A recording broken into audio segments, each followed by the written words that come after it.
জলপাইগুড়ি শহরে বজ্র সংগ্রহে শুরু হচ্ছে নতুন ফি আদায়ের ব্যবস্থা। আগামী ফেব্রুয়ারি মাস থেকে বাড়ি এবং দোকান থেকে বজ্র সংগ্রহের জন্য ফি নেওয়া হবে বলে জানিয়েছেন ভাইস চেয়ারম্যান সৈকত চট্টোপাধ্যায়।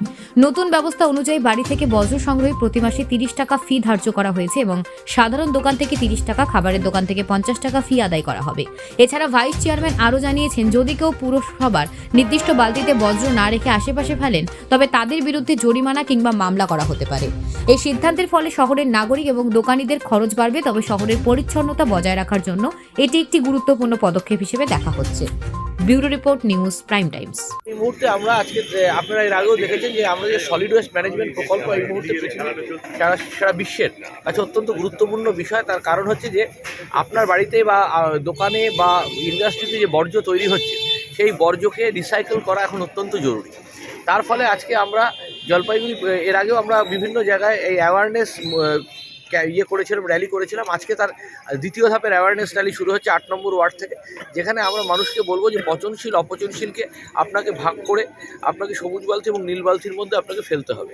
এবং তার কারণ হচ্ছে যে পচনশীলটা গিয়ে আমাদের যে যেখানে ডাম্পিং গ্রাউন্ডে যাবে, সেখানে যে আমাদের ইন্টারিম প্রজেক্ট হচ্ছে, সেখানে গিয়ে সেই পচনশীল থেকে কিন্তু সার তৈরি হবে এবং অপচনশীলগুলো সেগ্রিগেট হয়ে অন্য জায়গায় চলে যাবে। তা আপনাকে সেই সেগ্রিগেশনটা, বিভাজনটা ডোর স্টেপই করতে হবে এবং এটা 100% করতে হবে।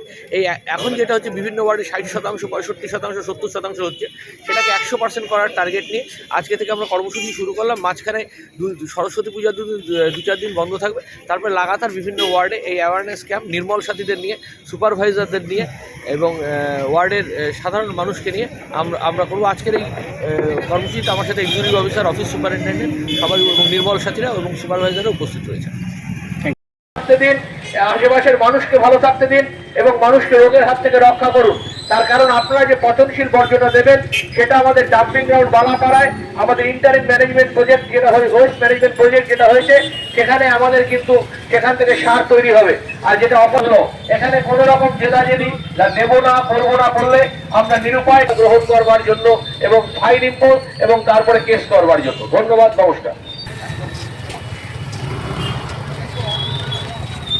যত্রতত্র আপনারা নীল বালতিতে নীলের নোংরা এবং সবুজ বালতিতে শুকনো নোংরা আপনারা বাড়ির সামনে নিয়ে বালতি দেওয়া থাকবে, আমাদের নীল বালতি, সবুজ বালতি, ওখানে আপনারা নোংরা সবাই ফেলাবেন।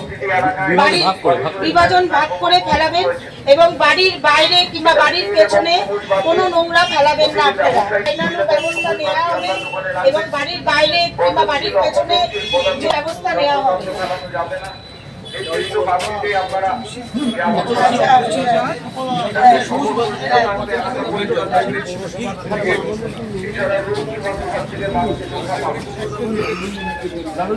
জলপাইগুড়ি পৌরসভার পক্ষ থেকে আমি নির্মল সাথী আপনাদের নমস্কার জানাচ্ছি। আপনাদের বাড়ির দোকানের যত নোংরা বা আসবাবপত্র যেগুলো আছে সেগুলো আপনি শুকনো কাঠবোর্ড, নোংরা টোংরা, এগুলো অংশ যা যা আছে ভেজা জিনিস সেগুলো ফেলাবেন।